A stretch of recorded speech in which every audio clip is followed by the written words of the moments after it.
La lecture de presse du jour sur Alliance 92. Madagascar Matin, pour commencer notre lecture de presse en ce mercredi 6 novembre 2013, grand titre mis à la une, attente sous tension, le Mélo se dispute au suspense, grand titre ici donné, les résultats provisoires ne font plus mystère quant à dégager les noms des deux qualifiés pour le second tour et pourtant la tension monte, c'est que le suspense s'est déplacé. Seul intéresse les suites que la Cour électorale spéciale réserve à certaines requêtes qui réclament des mesures extrêmes. Du mauvais Mélo illustre divers scénarios pour une intensification du suspense, les résultats officiels en otage. C'est ici la légende qui accompagne ce grand titre. Par ailleurs, toujours par rapport donc à ce titre climat tendu dans l'attente des résultats, aucune hypothèse de scénario ne peut encore être éliminée. Les rumeurs se chargent du reste à alimenter le climat déjà tendu par divers scénarios, les uns aussi surprenants que les autres. La situation semble pourtant claire. Mathématiquement, les jeux sont faits. Il n'est plus question de se perdre dans des calculs. On a dépassé ce genre de considérations pour laisser libre à court des spéculations, certaines complètement farfelues, nous éclaire ici Madagascar Matin. Le suspense, quand les chiffres des résultats n'en font plus, se trouve dans la manière que va adopter la CES pour statuer sur les nombreuses requêtes qui ont été déposées et dont le dépôt est clos, bien qu'il reste des résultats de quelques bureaux de vote que la CENIT n'a pas encore traités. Cette cour très spéciale, comme son nom le rappelle, va-t-elle et osera-t-elle tracer de nouveaux sillons? C'est ici une question posée par Madagascar Matin. Certaines requêtes déposées ont pour objet des solutions extrêmes, telles que la disqualification de candidats. Évidemment que des racontars reliant de prétendues indiscrétions rapportent que de telles décisions font actuellement l'objet de débats ou de simples consultations à l'extérieur de la Cour. Que de telles décisions concernent des candidats déjà disqualifiés par les urnes ne contribueraient qu'à faire du spectacle d'un médiocre Mélo, mais si la disqualification venait à sanctionner un probable qualifié pour le deuxième tour, comme le laisseraient prévoir les chiffres, ça ferait l'effet d'une bombe, comme on le dit, une véritable déflagration, non seulement dans le landorneau du milieu politique, mais toute la population qui en tremblerait des mois.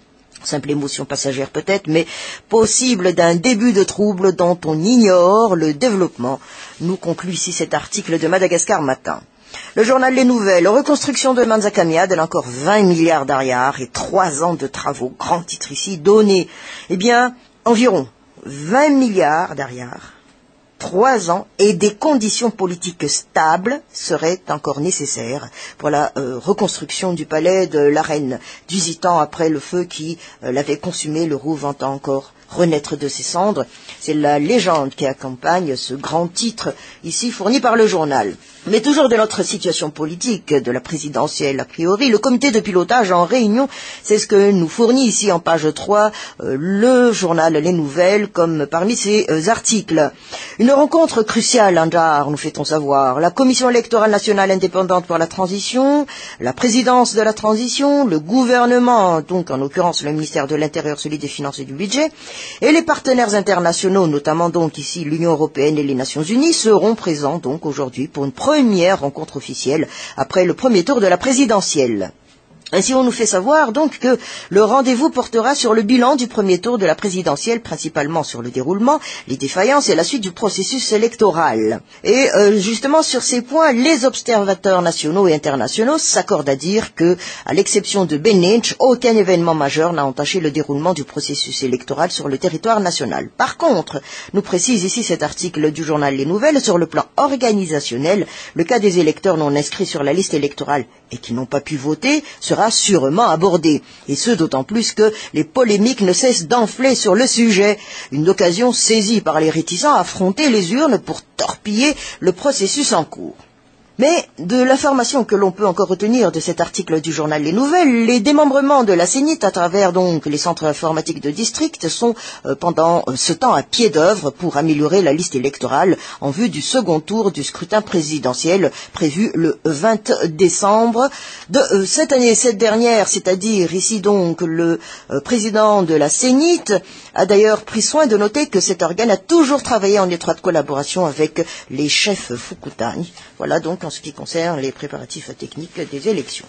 Le journal La Vérité, résultat non définitif du premier tour des candidats admis à la retraite présidentielle entre guillemets, élection du 20 décembre, la résistance s'organise. Voilà les deux grands titres fournis par le journal. Mais tiens, pourquoi pas par rapport à ce titre donné, résultat non définitif du premier tour des candidats admis à la retraite présidentielle, révélateur, nous dit déjà ici le journal La Vérité. Tel pourrait être le qualificatif qui correspond ainsi le mieux à la tendance de vote qui prévaut dans le premier tour de la présidentielle.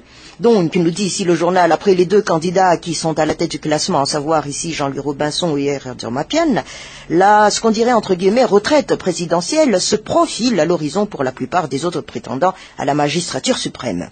Et les jeux ne sont pas encore faits, mais les résultats provisoires obtenus jusqu'ici suffisent à dévoiler un message clair de la population à l'endroit de quelques figures de la politique.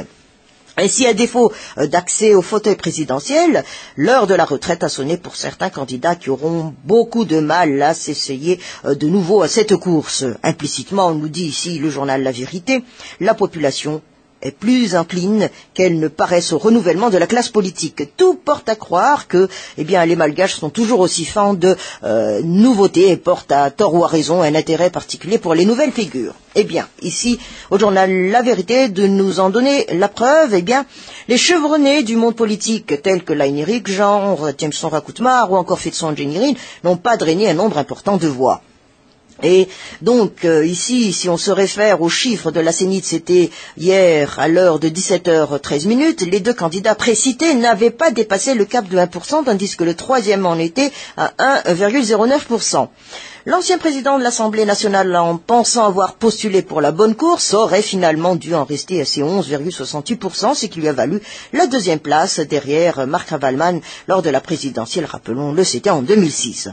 Il en est de même aussi pour l'ancien Premier ministre Munder Windev, dont le rejet des électeurs a été plus que flagrant. Nous dit cet article du journal La Vérité, le terme révélation a surtout pris du sens pour la candidate du parti vert, Sarah Georgette Rabersou, ainsi que le porte-fagnon du RDM, c'est-à-dire Refondation Totale de Madagascar, Ranger Mapiouna Joseph Martin alias Dadafar, qui ont apporté leur lot de surprises. Mais également, de ce que l'on peut dire de cet article du journal La Vérité, Pierrot Radonorvel aurait été le grand déçu de cette bataille présidentielle, croyant avoir acquis à sa cause les voix de tous les ex-inconditionnels de l'AREMA. Il s'est vu largement dévancé par Roland Rattier, qui a également su jouer avec l'emblème rouge. Voinat Jean Edjeune, qui se disait alors politicien professionnel, devra lui aussi retourner à ses anciens amours, que sont les législatives. Retraite également, nous cite encore ici le journal La Vérité, pour Patrick Radzenard, qui en est aujourd'hui à son deuxième essai avéré, moins efficace qu'en 2001 où il a obtenu 1,57% contre 0,86% pour cette année. Et les autres candidats étaient à leur coup d'essai comme Roland Rabearson alias Waoumbe, les Ava Fleury, Guy Rachimwarvoun, Alain Tenjazanarve, Lotina Soufredi, Doufa Michael, Bréchard, Rakout Champierre, Patrick Harman, Lazare Zafierson pourront envisager de rester désormais sur la touche. Voilà ce que nous fournit comme information ici le journal La Vérité à travers cet article. Courrier de Madagascar. Sakaf mariage naitanduza Irene Mati Nambefulu Marari Machi. Annulation du scrutin du 25 octobre. Honoré Rakutman n'y croit pas. Deux grands titres ici fournis par le journal. Résultats provisoires, disqualification et jeu d'alliance, cette semaine sera décisive, nous titre ici en page 3, Courrier de Madagascar. Le sort du premier tour de l'élection présidentielle sera connu cette semaine. Ainsi, d'ici vendredi, la Commission électorale nationale indépendante, qui traîne les pieds dans son travail, devrait publier les résultats provisoires du premier tour de l'élection présidentielle. On connaîtra, nous dit cet article du journal Courrier de Madagascar, alors définitivement les candidats qui passeront le second tour du 20 décembre prochain. Et la tendance actuelle met toujours en tête le candidat Jean-Louis Robinson à la tête du classement, avec une constante baisse, car à l'heure où ce journal a été mis sous presse, ce candidat est à 21,78% des suffrages exprimés. Et à la seconde place arrive le candidat Erdogan Mapian, qui garde toujours le cap de 15,65 des voix. Puis à Donjan Narvel, dans le peloton de tête, est classé troisième avec 10,21% des voix. Il reste ainsi moins de 1000 bureaux de vote qui ne sont pas remplis par la commission électorale pour boucler alors les résultats provisoires. Passera pas, point d'interrogation. Eh bien, ici, pourrait-il passer le second tour? Il s'est maintenu à son rang et placé ou non? Eh bien, c'est à la Cour électorale d'en décider. Nous dit ici Courrier de Madagascar. Vous savez où je veux en venir ici à travers cet article de Courrier de Madagascar. Si Erador Mapian est disqualifié par la Cour électorale spéciale pour avoir violé ainsi les textes en matière électorale, eh bien, Adjan Daniel Arvel devrait logiquement passer le second tour avec Jean-Louis Robinson. Tout se joue alors cette semaine, comme nous le dit ici le journal, à propos de l'élection présidentielle. Les feux de projecteurs sont braqués alors du côté de la commission électorale et de la Cour électorale spéciale qui détiennent l'enjeu qui est vraiment de taille. Les jeux d'alliance pour le second tour vont aussi mettre le paquet cette semaine dans les coulisses. Et des candidats vont annoncer leur couleur pour le second tour du 20 décembre. En tout cas, il faut noter que le camp de Erador Mapian, défaitiste au premier tour, est actuellement le centre d'intérêt de toute attaque. Nous conclut ici cet article de Courrier de Madagascar. La Gazette de la Grande Île, ici, nous parle plutôt de loi de finances pour 2014. De quoi le CT se mêle-t-il? C'est le grand titre ici, mis à la une par la Gazette de la Grande Île et la légende qui accompagne ce titre, non élu, pour la plupart totalement incompétents. Les membres du Congrès et du Conseil supérieur de la transition s'amusent encore à examiner une loi de finances qui engage le nouveau président de la République et la nouvelle Assemblée nationale, lesquelles seront installées en février. C'est ici la légende. Mais, tiens, un article ici qui mérite d'être revu à travers notre lecture de presse, eh bien, ici, c'est l'article en page 5 de la Gazette de la Grande Île qui nous parle du prix d'une voix.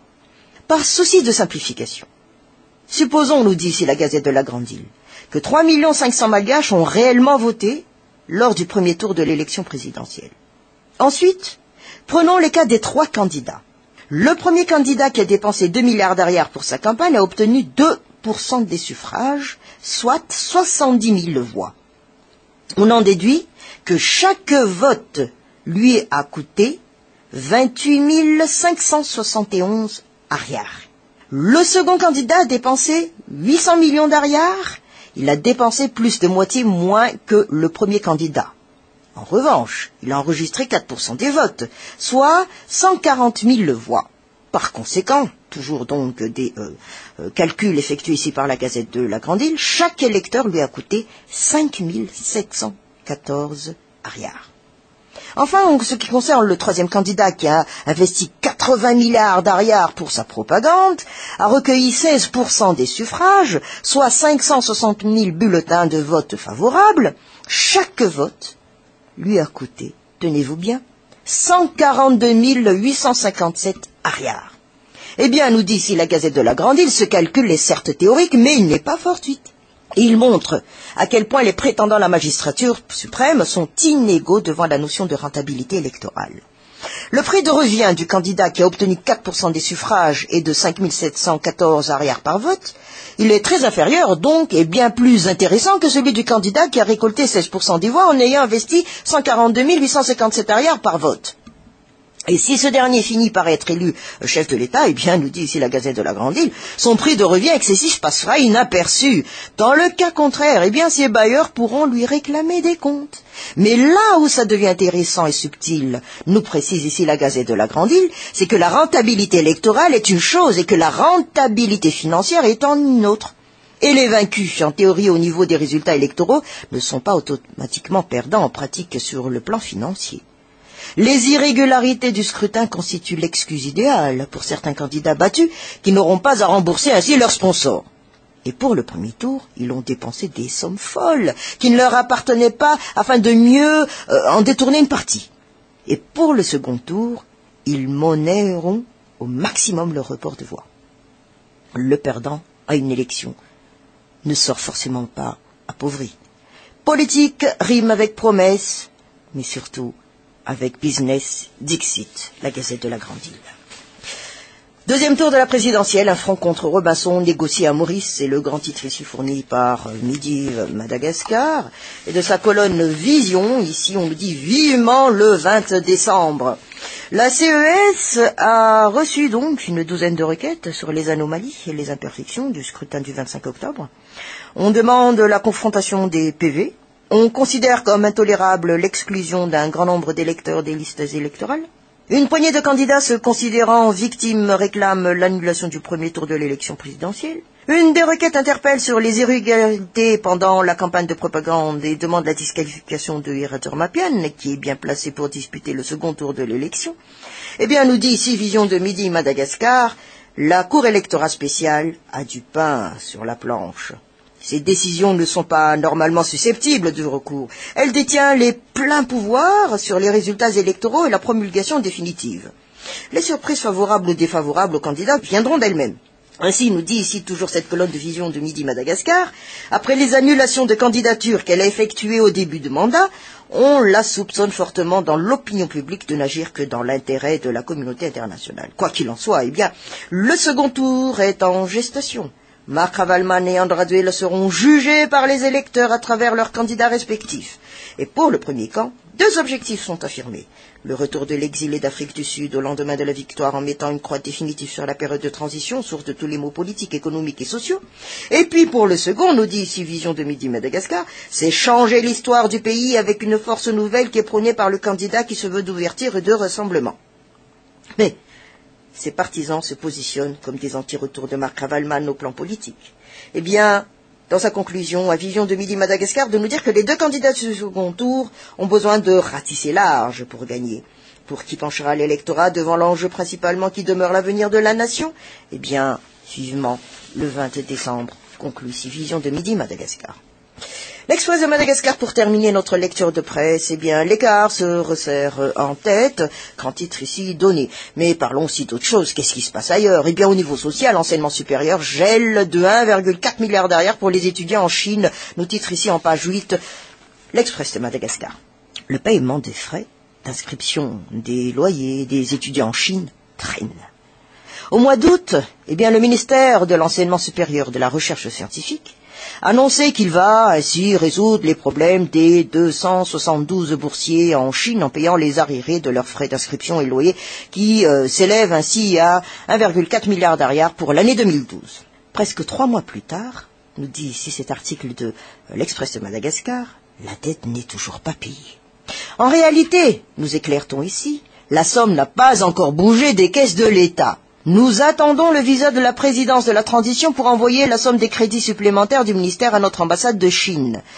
Ce dont nous sommes sûrs, c'est que cette somme a déjà été visée par la primature et le contrôle financier, voilà, a révélé donc la source ici lors d'une interview donc effectuée par l'Express de Madagascar. Eh bien, en attendant en Chine, des étudiants en médecine, en business management, risque d'être mise à la porte des établissements universitaires pour des frais d'inscription et des loyers impayés. Le 3 septembre, une autre date est donnée ici par cet article de l'Express de Madagascar. Le secrétaire général du ministère de l'Enseignement supérieur et de la Recherche scientifique a envoyé une lettre au ministère des Affaires étrangères à nous pour intervenir auprès des autorités chinoises concernant la prolongation d'un an de visa des étudiants. L'auteur de la lettre n'a toujours pas reçu un feedback. Mais il affirmait que récemment, chacun des étudiants aurait reçu une aide financière de 2 millions d'arrières en attendant le paiement de la dette de l'État de 1,4 milliard d'arrières.